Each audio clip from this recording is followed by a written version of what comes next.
एक दंपति दिवाली की खरीदारी करने को हड़बड़ी में था। पति ने पत्नी से कहा, जल्दी करो, मेरे पास टाइम नहीं है।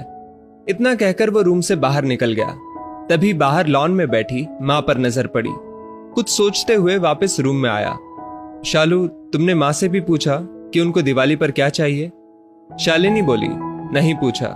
अब उनको इस उम्र में क्या चाहिए होगा यार? 2 वक्त की रोटी और 2 जोड़ी कपड़े, इसमें पूछने वाली क्या बात है?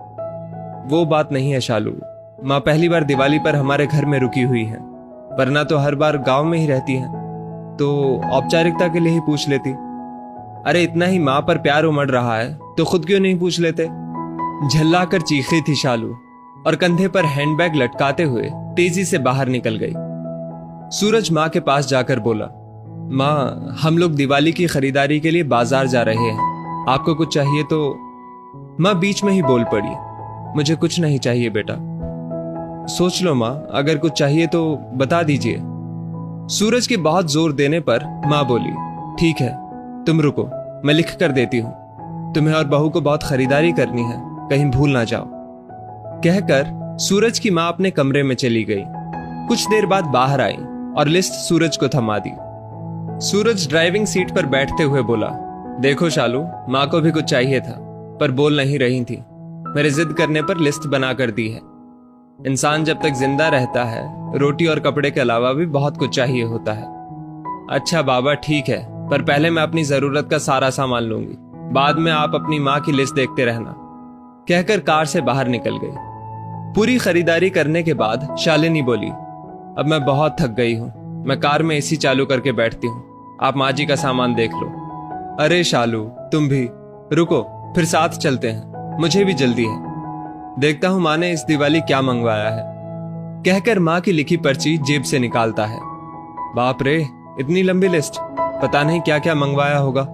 सूरज ने कहा, जरूर अपने गांव वाले छोटे बेटे के परिवार के लिए बहुत सारा सामान मंगवाया होगा, और बनो श्रवण कुमार। कहते हुए शालिनी गुस्से से सूरज की ओर देखने लगी, पर ये क्या? सूरज की आंखों में आंसू और लिस्ट पकड़े हुए हाथ सूखे पत्ते की तरह हिल रहा था, पूरा शरीर कांप रहा था। शालिनी बहुत घबरा गई। क्या हुआ? ऐसा क्या मांग लिया है तुम्हारी मां ने? कहकर सूरज के हाथ से पर्ची झपट ली। हैरान थी शालिनी भी, इतनी बड़ी पर्ची में बस चंद शब्द ही लिखे थे।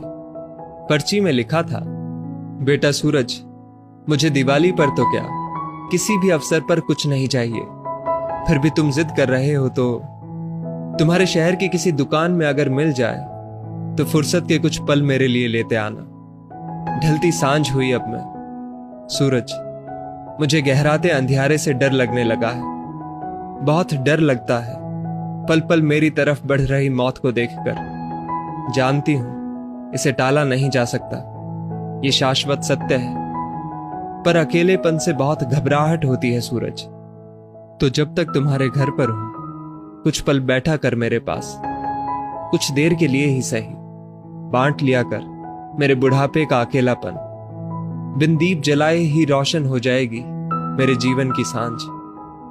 कितने साल हो गए बेटा तुझे स्पर्श नहीं किया, एक बार फिर से आ, मेरी गोद में सिर रख और मैं ममता भरी हथेली से सहलाऊं तेरे सिर को। एक बार फिर से इतराए मेरा हृदय मेरे अपनों को करीब, बहुत करीब पाकर, और मुस्कुरा कर मिलूं मौत के गले।